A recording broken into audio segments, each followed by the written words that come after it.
Hello and welcome to Movies That Move Me. I'm your host, Elijah Winfrey. I am also an independent filmmaker, and this show is all about the films that made me want to get into movie making. Today, I've got a double feature for you that you probably never thought of doing as a double feature. One's going to be a new movie that came out in 2023, and the other one is a movie that came out in 1991.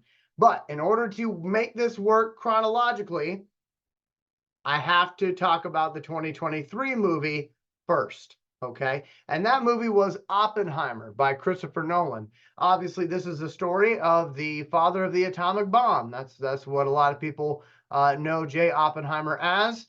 Obviously, he was also a human being, but a lot of people like to take that one event in our history that he was a part of, and that is how they remember him. That's just how that works. Is what it is, right? But one of the things that I loved about that movie, Oppenheimer, was how they shot it. I can't get into all the behind the scenes stuff because I don't know all the behind the scenes stuff. But one choice they made that I thought was super interesting was that they had Robert Downey Jr. in it and they had Cillian Murphy in it. And basically, everything to do with Robert Downey Jr.'s character, where he was the focal point in the scene, where it was from his perspective, was in black and white. And everything that had to do with Cillian Murphy's perspective was in color. Now, I've talked about this with my friends before, but I don't think I've ever talked about this on this show before. But when Christopher Nolan does movies, he does them as two horizontal lines, okay? Two horizontal lines. And then at some point in his story, the lines cross.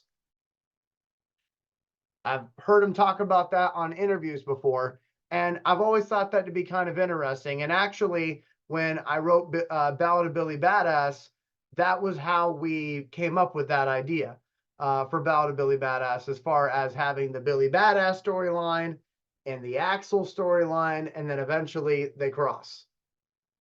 That was because Christopher Nolan inspired that.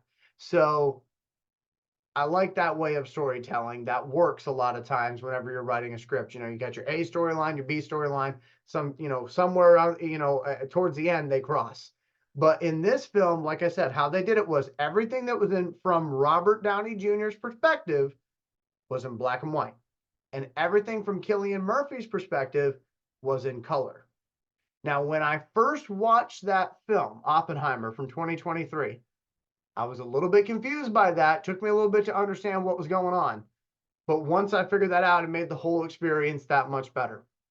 But what I loved about this film was it really, really played in that gray area. And I feel like I say that so much. I always talk about gray area when it comes to movies. But for me, I have a hard time looking at somebody as a bad person or a good person. I feel like there's a lot of gray, because we all have that thing that'll make us go against our morals. And it's about how far we get pushed before that happens. Nobody's indestructible when it comes to their morals and things like that. And for Oppenheimer, what I found so interesting about this story is he's pushed to the brink. He's pushed to the brink. Every single step of the way, as he is creating this atomic bomb, he is questioning the merit of creating this bomb and what might it do to the future of humanity if he is successful. But he's also dealing with the fact that the Nazis are developing their own thing potentially. And, he's in a race, you know what I mean? He's in a race against all these other countries. And they're all trying to do the same thing. And he's sitting there thinking about it going, all right, well, if I don't do this, how much worse is it going to be if we let somebody else do this first? It could mean the end of me and my family. You know what I mean? So it's like the self-preservation thing is very interesting in this story, because it's not so much just for himself, but it's about him, the people he loves, America as a whole. How will our country get bombed? And that's what I found very interesting about it. Now, here's what I don't like about the way things are today. And again, I'm not trying to get political here, but just hear me out. We know what happened. We know the destruction that occurred from this event of the atomic bomb dropping on Japan. We know what happened. He didn't know what was going to happen when he was going through this process. They had ideas, they had theories that ranged all over the place, but he felt he needed to do this. I find it unfair when we judge historical people when we know all the facts. And they didn't know all the facts when they were going through what they were going through. Does that make sense? Because I see a lot of people younger than me who went and saw this movie who are complaining about Oppenheimer, saying, well, dude, you should have known that was going to happen. Or you can't feel sorry about what you did because you knew what you were going to do. And it's like, it's not that easy. It's not that simple. You can try to make it that simple if that's how you want to cope with it, but it's not that simple, and it never was for Oppenheimer or anybody else involved with this, because he wasn't the only one doing it. There was a number of scientists involved, and that's the other part of the story that I thought was really interesting, was how they brought in all the different scientists, and it was the military working with scientists, and obviously they were butting heads because the military wants it done as quickly as possible, and the scientists were saying, hold on, we know you want it done as quickly as possible. We understand we're in an arms race, but we need to get this right as well, because if we don't do it right, everybody's dead, you know? And so I found that to be very interesting how they did that in the film. And as a filmmaker, I thought it was really interesting how they chose to do the different colors, for the different perspectives of things. I thought that was very helpful to an audience, especially in the second watch. First watch, if you don't know that, you're going to be a little bit confused, but if you know that, and hopefully by watching this you do, you won't be confused when you go to watch this film. It is 3 hours long. I will say that. It is a 3 hour long movie, but it didn't really feel like 3 hours because you are literally in an arms race in this film, and you feel that arms race. You feel that tension between all the characters, and again, you feel Oppenheimer battling with his own humanity and the fact that he might bring humanity as a whole to its end if he makes a mistake. That pressure. And he's not a perfect character. Listen, he is not a perfect individual. And you know me, I love movies that don't pretend like the lead character is perfect.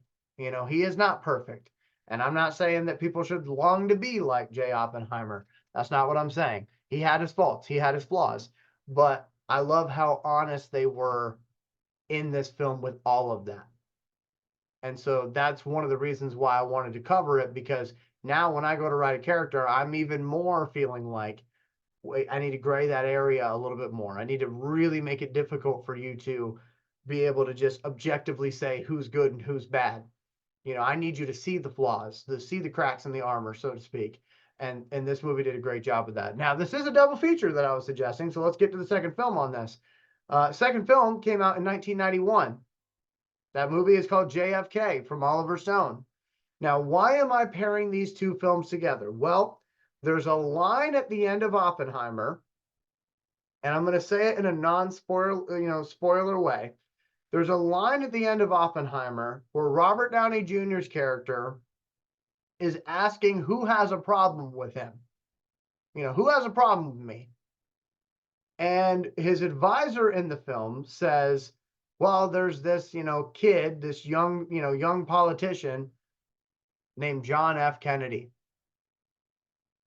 And when that line came up in Oppenheimer, my brain went boom, for lack of a better term. I know that's kind of punny because it was a movie about a bomb, but my brain went boom because the entire time I'm watching Oppenheimer, I'm thinking this feels like JFK, because JFK, does that whole thing of,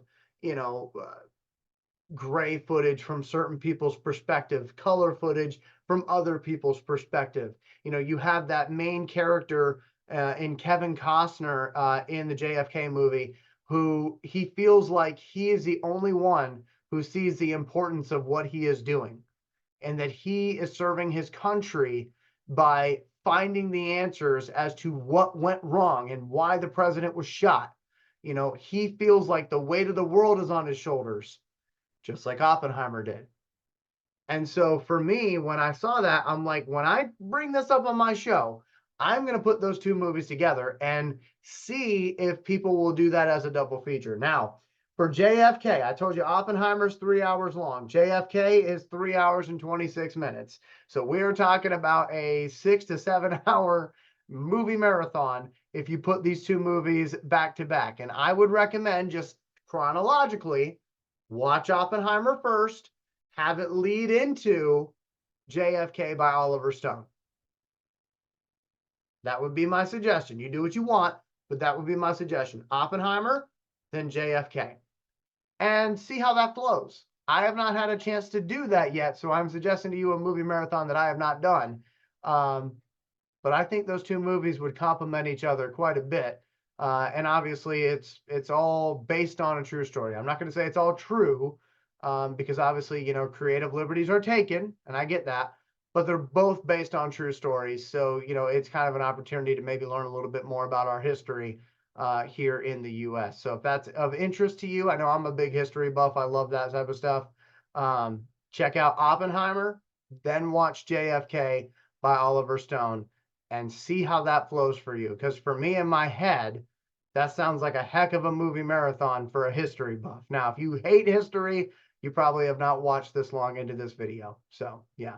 But Oppenheimer and JFK, both films who have ensemble casts who all do a great job, and both movies where the lead character feels like they got the weight of the world on their shoulders and they have to do what they're doing to save their country in their own way. Let me know what you think about those. Are those movies that moved you? Let me know in the comments below. Until we talk again, my friends, hey, be good to yourself, be good to others in that order. I will see you soon.